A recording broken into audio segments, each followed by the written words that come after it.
Agora, é claro que uma pessoa que nasce na igreja, muitas vezes ela chega em um tempo da sua vida que ela quer conhecer o mundo. Eu tive essa curiosidade, eu dei um pulinho lá no mundo para saber como era. Como você se confesso sentiu? que eu me decepcionei bastante. O pecado não cumpre o seu propósito. Sim. O pecado, por que Ele que é as pessoas ilusório, pecam? né? As pessoas pecam por um motivo, elas querem se satisfazer, Sim. elas querem ser felizes. Sim. E quando elas descobrem que elas não vão encontrar contentamento no pecado, é uma decepção muito grande. Sim. Algumas mergulham mais fundo no pecado. Sim. E outras reconhecem que estão no lugar errado e voltam atrás. Então, no meu caso, foi isso. Eu voltei atrás e recomecei, né? Como diz lá a Bíblia em Apocalipse, olha, volta às obras do primeiro amor.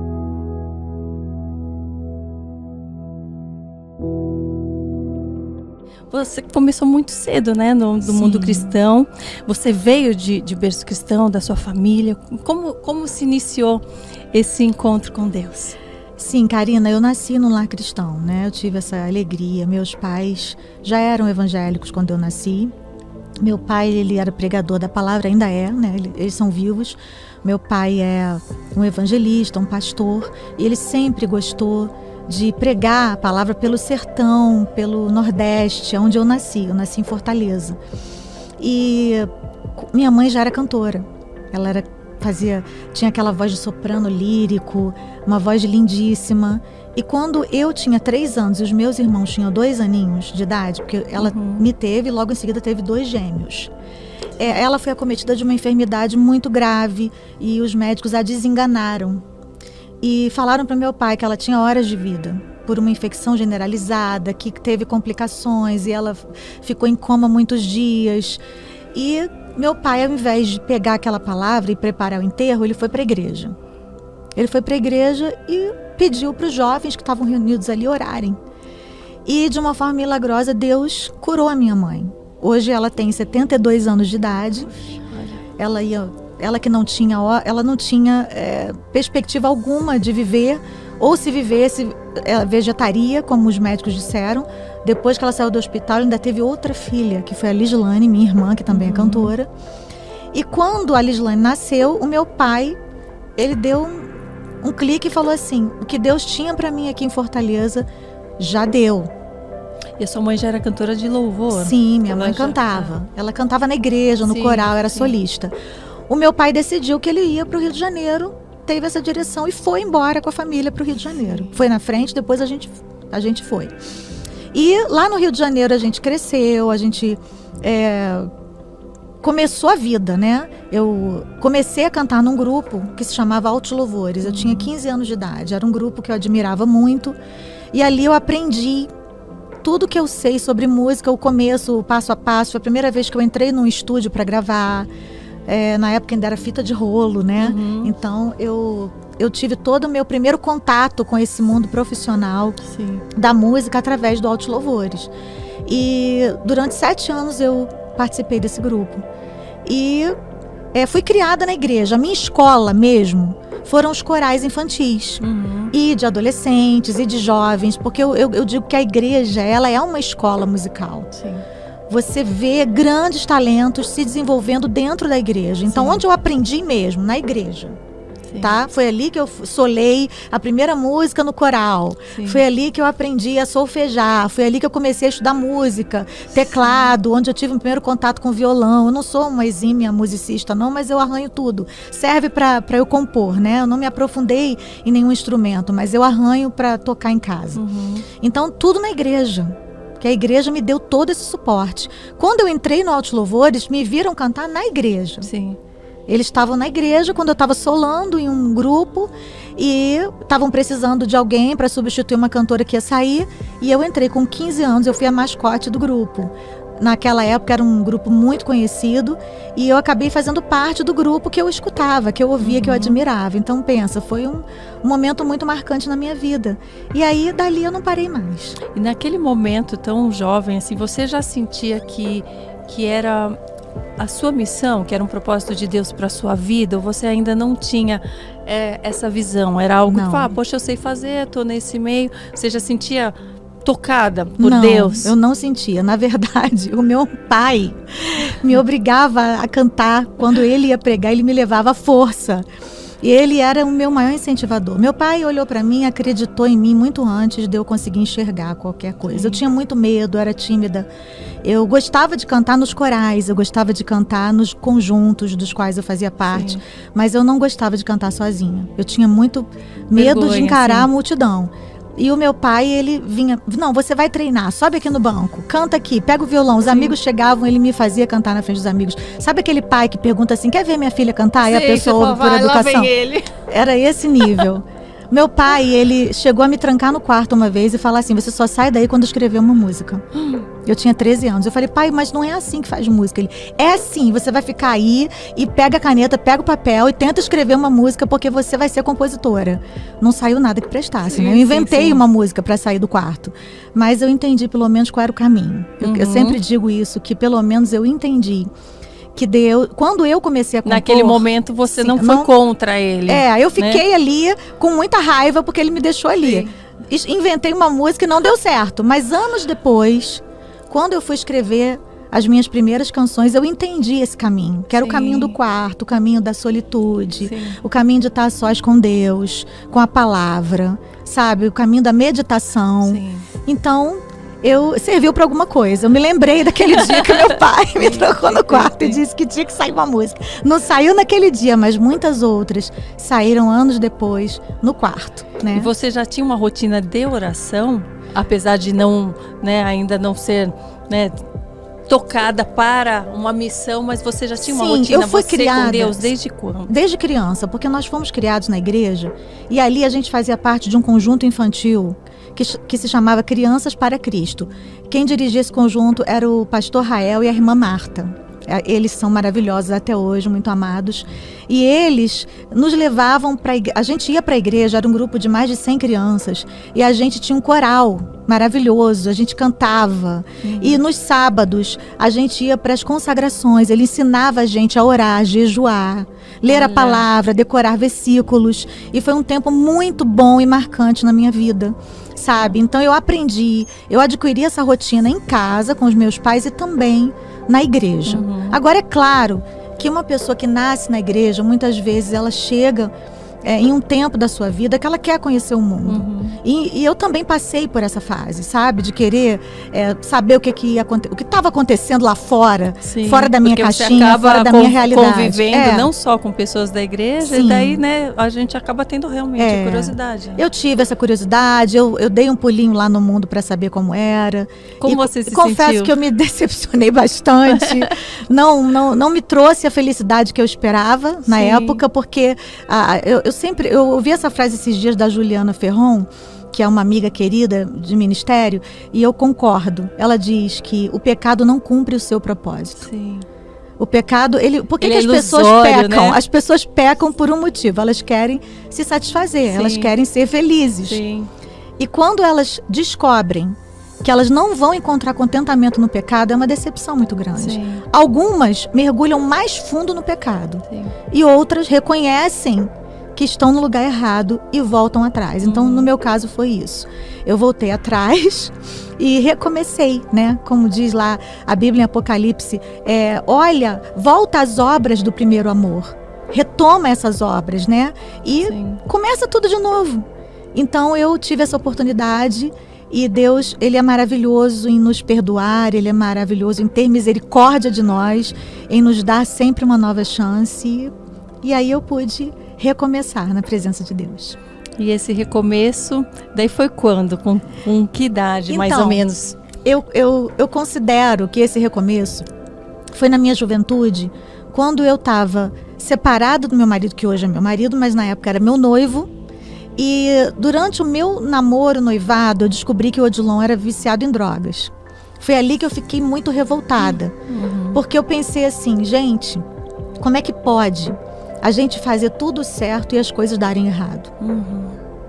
E o Odilon, ele era filho de um pastor, ele era um jovem que tinha um futuro aparentemente promissor, mas quando eu estava namorando com ele, e perto de noivar com ele para casar, eu descobri que ele estava totalmente imerso nas drogas, na cocaína, na maconha. Como eu fui criada na igreja, eu não tinha sido preparada para identificar isso. Então eu não sabia o que era uma pessoa viciada perto de mim. E aí eu descobri porque a irmã dele sentou comigo e me contou toda a verdade. Os pais dele me contaram. Só que eu já estava apaixonada por ele. E aí eu pensei, poxa, eu vou lutar por ele. Eu vou ajudar ele a sair desse caminho, desse lugar. Só que batalhas espirituais, Karina, não se vencem de forma natural. Você não pode vencer uma batalha espiritual com o poder da persuasão humana, com o poder da manipulação. E eu era muito jovem, eu não entendia nada de batalha espiritual. Então eu entrei numa batalha que eu não tinha forças para vencer, e eu ainda usei armas erradas. E entre idas e vindas, a gente namorou, noivou, terminou por 5 anos. Até que chegou um momento em que a gente rompeu de vez e eu me revoltei muito. Fiquei muito decepcionada com Deus, com ele, com todos ao meu redor. E foi aí que eu me afastei de Deus. Só que um dia eu fui participar de uma gravação de jingle, que eu já estava fazendo alguns trabalhos profissionais na área da música, e eu conheci a Fernanda Brum. Fernanda, que hoje é uma irmã para mim, né? E ali naquele estúdio, ela começou a compartilhar comigo o que Deus tinha feito na vida dela. E ela estava recém-convertida. Ela tinha voltado para Jesus. E pasme, através de uma música minha, do Altos Louvores, me vendo cantar no Rio Sampa. Nossa, e eu não a conhecia pessoalmente. E ela já estava gravando o primeiro disco dela, e eu só a conhecia de longe. Ali eu tive um contato de perto. E a Fernanda começou a conversar comigo, e eu via no olho dela a paixão por Jesus, o amor que ela tinha por Deus, e como ela se importava com o Espírito Santo. E ela disse para mim assim: Estela, eu tenho muito medo de entristecer o Espírito Santo, porque só eu sei de onde ele me tirou e o quanto ele me perdoou. Quando ela falou isso para mim, a minha ficha caiu. Sim. E eu pensei assim: eu nasci no lar cristão e já faz um bom tempo que eu não me importo com o que o Espírito Santo pensa ao meu respeito. E ali foi uma chamada para uma conversa séria que eu tive. E começou uma amizade. Eu viajei para Curitiba para cantar com Altos Louvores. A Fernanda também estava nessa viagem. E nessa viagem ela bateu na porta do meu quarto, que eu estava com a minha irmã Lislane. E ela disse assim: olha só, é muito estranho o que está acontecendo, mas Deus está mandando eu ser amiga de vocês. Então eu queria saber se vocês aceitam que eu seja amiga de vocês. Aí eu falei: é estranho, mas tá bom. Se Deus falou, tá falado. Vamos ser amigas. Todo mundo novinha, 20 anos, tinha a vida toda pela frente. A gente não tinha medo e a gente abraçou essa amizade. E virou uma irmandade mesmo. A gente criou um lugar chamado Quarto Rosa, que era na casa da Fernanda, onde a gente se reunia para orar. E às vezes a gente passava a noite toda orando. E ali a gente começou a mergulhar em Deus. Começou a participar de seminários, começou a orar junto, a jejuar. E começamos a orar pelos nossos maridos. Sim. E o que aconteceu? Eu apresentei para Fernanda aquele que seria o marido dela, que ele era meu produtor, tocava para mim. Olha. Já tinha sido tecladista do Altos Louvores, e hoje ele é o pastor Emerson Pinheiro, marido da Fernanda, há 25 anos. A Fernanda começou a orar para que Deus enviasse um marido para mim, né? A gente sonhava com a nossa casa, com nossos maridos, mas eu não esperava que eu iria voltar para o Odilon. Mas um dia ele me chamou, me telefonou, e ele falou: Estela, eu queria conversar com você. Aí nós nos reunimos de novo, e a gente estava ali debaixo daquela oração, daquela imersão em Deus. E o Odilon falou: olha, eu voltei para Jesus, eu me reconciliei com Deus, porque ele estava muito desviado. Ele estava. E você orava pela transformação dele? Eu já tinha desistido, Karina. Eu já tinha desistido dele. Eu já tinha desistido, eu achava que isso não era algo possível. Sim. A gente já estava há 2 anos separados. Mas quando ele apareceu, nasceu tudo de novo. Aí eu falei: Fernanda, aconteceu algo estranho. O Odilon me procurou e o meu coração bateu forte. E eu vou orar para ver se é da vontade de Deus. Sim. Aí a Fernanda falou: então vamos orar junto.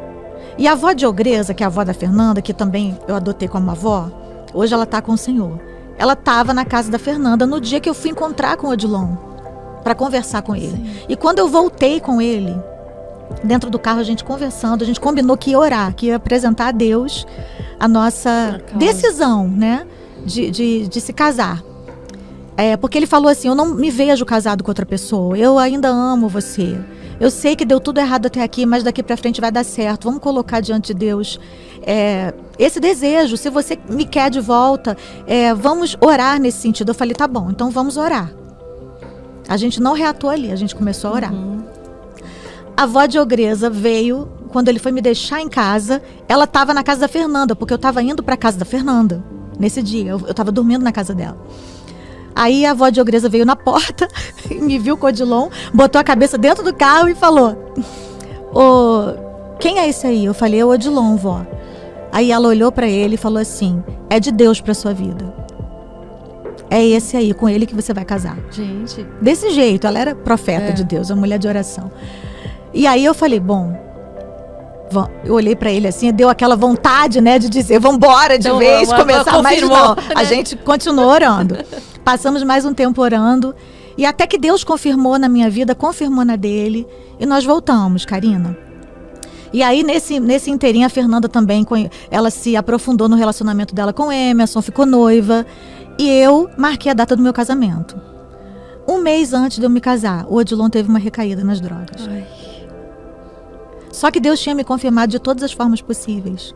Sim. Isso é muito pessoal. Eu quero que fique assim, bem claro que isso é minha história pessoal. Sim. Que se chegar uma adolescente, uma jovem, e perguntar pra mim se ela deve casar com alguém que é dependente químico, que é viciado em drogas, eu vou dizer não. Não deve.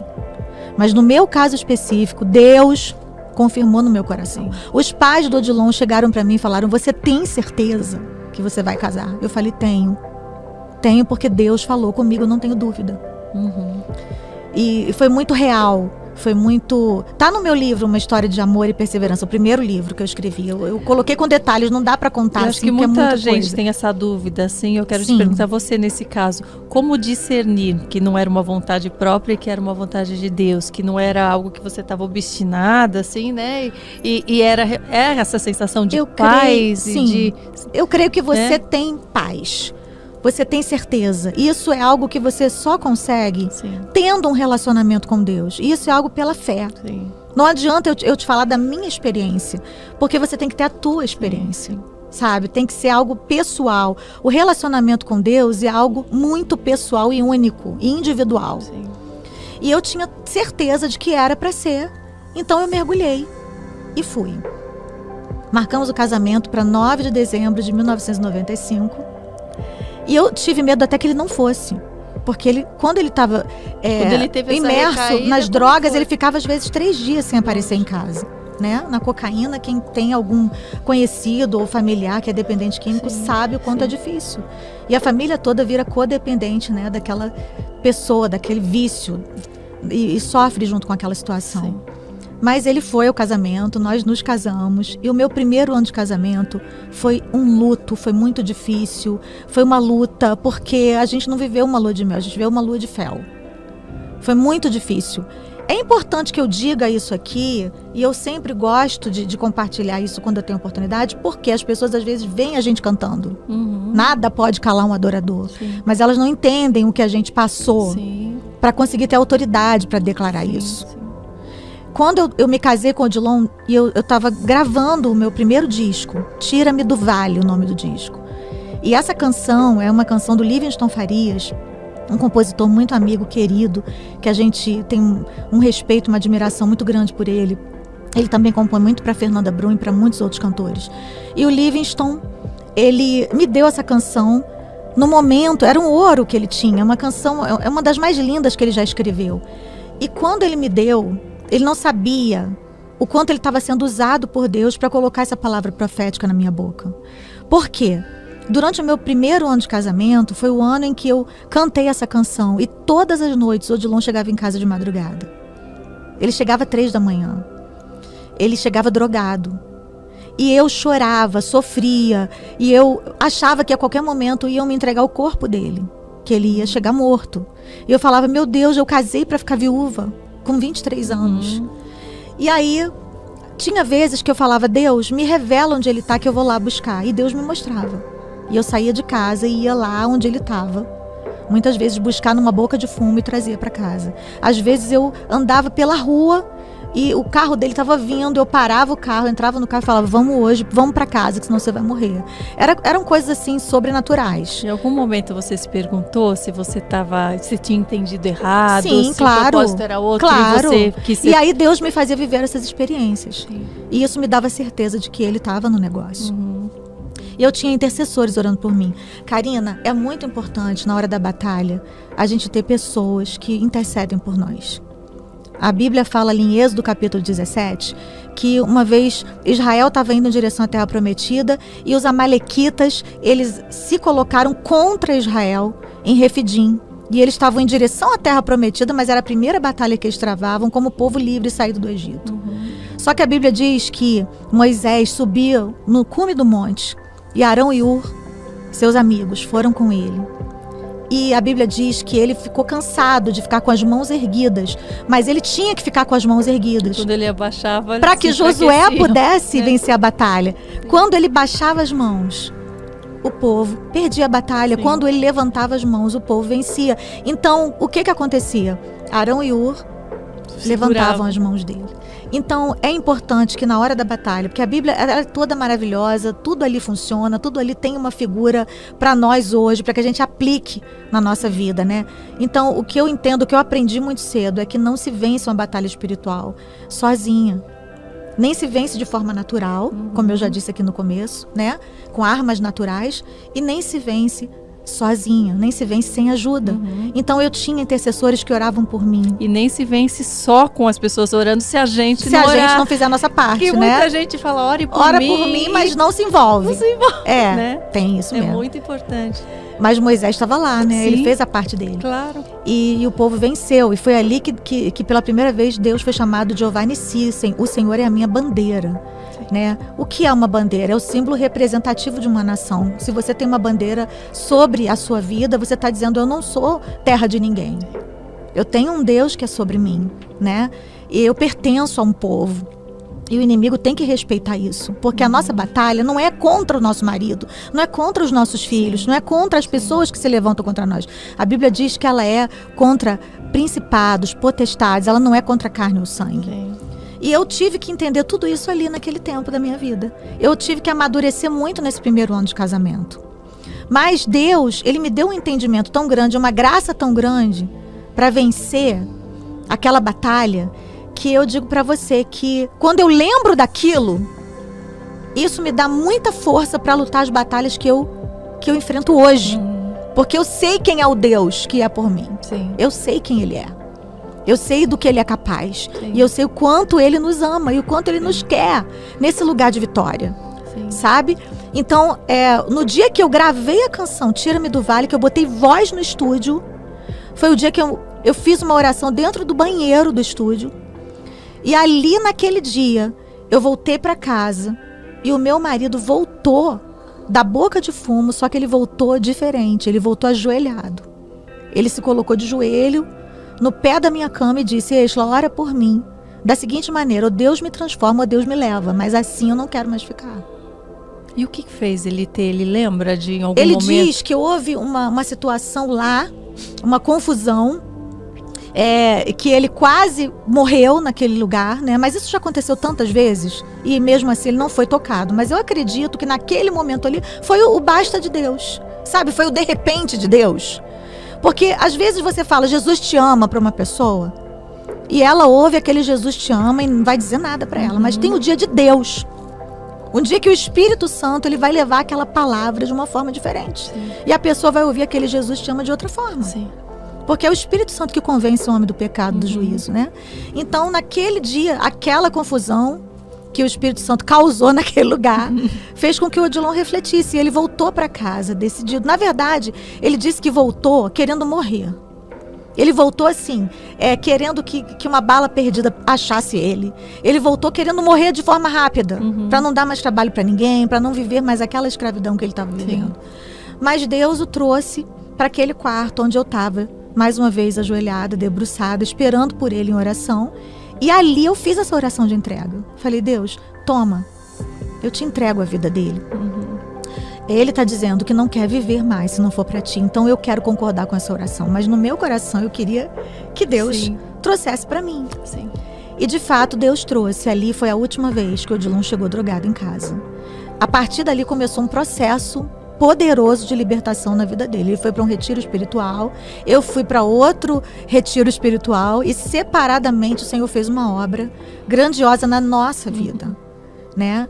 E hoje ele deixou de ser o meu problema para ser o meu pastor, né? O Odilon é o meu pastor. Nós somos casados há 26 anos e ele é uma bênção na minha vida, ele é o sacerdote da minha casa. E claro, a nossa família tem problemas como qualquer família, mas o Deus que se manifestou no passado é o Deus que continua fazendo no presente e que vai fazer no futuro. Sim.